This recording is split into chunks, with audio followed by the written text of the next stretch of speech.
hiningi ni Secretary Bonoan a project worth 450 million. Tama po ba? No?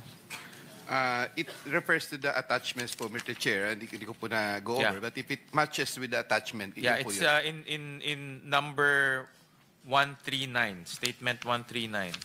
Sometime in 2022, Secretary Bonoan directed me to submit a list of projects for possible inclusion in the NEP for 2023 around 450 million.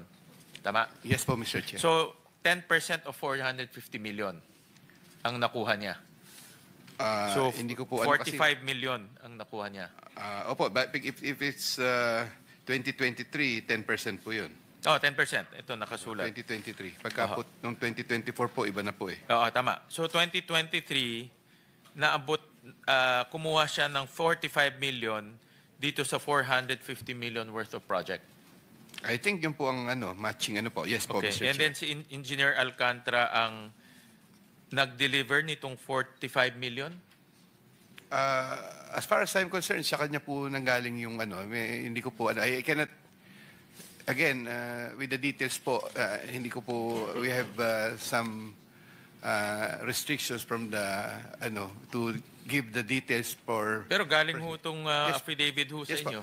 Yes Oo. po, sa kanya po nanggaling. Oo nga, galing ito sa affidavit. So I'm just clarifying some statements in your affidavit. No? Yes, Mr. Chair. If it's stated in the affidavit, it's very clear po. na Okay. ganun So po. ang tanong ko lang naman, si Engineer Alcantara ang nagbigay ng 45 million pesos para ibigay kay Secretary Bonoan. Sa akin po binigay at ako po ang nag-ayos noon kay Secretary. Personally niyo binigay kay Secretary Bonoan. Sometimes it's personal, but sometimes In yun nga this po, Mr. particular Chair, case. can I again, my lawyer? If we Well, are- nandito ho kasi. So I'm Apo, just asking yes po, the yes po, I'm yes po. asking the modality kung Yes po. kung kayo ba or binigay niyo, Apo. 'di ba? Yes po, Mr. Chair. Kung ganun po, I need to lang po. Sige po. Sige, sir. sige. And Yes po. i-clear nyo na rin sa council ho ninyo kasi I'll ask the same for the other kasi consistent yun yung sinasabi no in number 146 Engineer Alcantara gave 15%, in 149 is Engineer Alcantara gave 20%. So I'll ask the same. Tapos sa dulo 155 nakasulat dito 15% is the average commitment. So I'm going to ask the modality. Kayo ba ho personally nagbigay? Mr. Chair? Yes, go ahead, Mr. Bernardo. Can I, po the question, Mr. Chair? Ito, Sorry ito, po. ito lang. Sorry po. Ang tanong ko lang naman, itong 10%, itong 45 million, this is 10% of the 450 million. Kayo ba ho personally nagbigay kay former Secretary Bonoan? Hindi ko po matyak kung ako po o ang aking driver. Okay. Pero meron kayong binigay sa kanya? Meron po. Meron po. Okay. Ito po, Mr. Bernardo, ito namang noong 2023, merong 150 million. Tapos nagbigay si Engineer Alcantara ng 15%. This is worth 22 million naman. No, this is 146. No? Number 146. So ang amount nito is about 22.5 million. So ganun rin ho, kayo rin ang bigay kay Secretary Bonoan. Yes po, Mr. Chair. For this instance, kayo nagbigay sa kanya. Ako po yun. Ako Okay. po.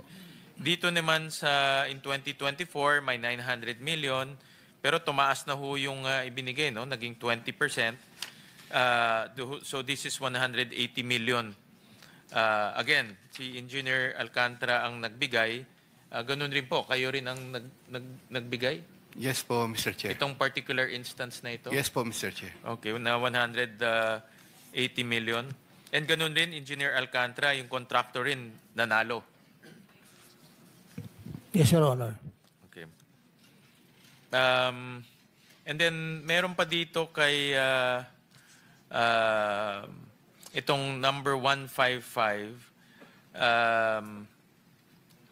for the 3 years, 5 billion ang nakuha 5 billion worth of projects ang hinawakan ninyo, Mr. Bernardo, for Secretary Bonoan 2023, 2024, and 2025 with an average commitment of 15%. So lumalabas ho dito 750 million for 3 years, 2023, 2024, and 2025. And then may sharing to, 75% goes to former Secretary Bonoan, and then 25% pumupunta ho sa inyo. And then meron ding mga commitment kay Yusek Cathy. So itong 750 million worth of SOP, kayo rin ang nagbigay kay Secretary Bonoan? Yes po, Mr. Chair. But, yes po, Mr. Chair. Pero yung pong kay Yusek Cabral, nabanggit lang po niya na kasama si Cathy doon. Ay, kay Yusek,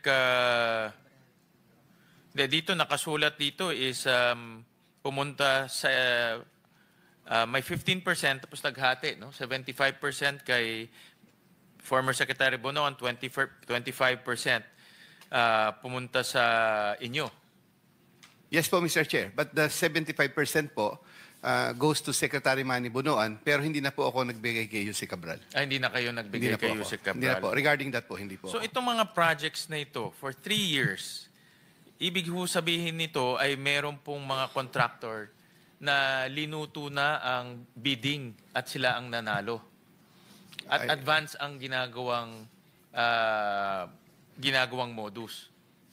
Maaari po, Mr. Chair, pero yun nga po yung listahan na I still have to recover the list or magkaroon po ako ng record. But I can, later on po, I will be supporting Ang punto ko ho, nasa NEP pa lang, meron ng advance. Yes po, Mr. So ibig Chair. sabihin, nasa NEP pa lang may kausap ng kontraktor. Yes po, Mr. Chair. Kaya nga ho, nakakapanlumo dahil hindi pa na-approve yung budget, meron ng lumalabas na lagay at meron ng kausap ng mga contractor. That's why I also support yung request ni Senator Pangilinan to give us yung listahan ng mga SOP na ibinibigay ninyo for the last many years and also the details. Kasi gusto rin namin malaman kung sino itong mga contractor na ito. I know that kanina sabi ni Prosecutor General na pag-uusapan pa lang to, but it's important also to know sino itong mga contractor on the other side.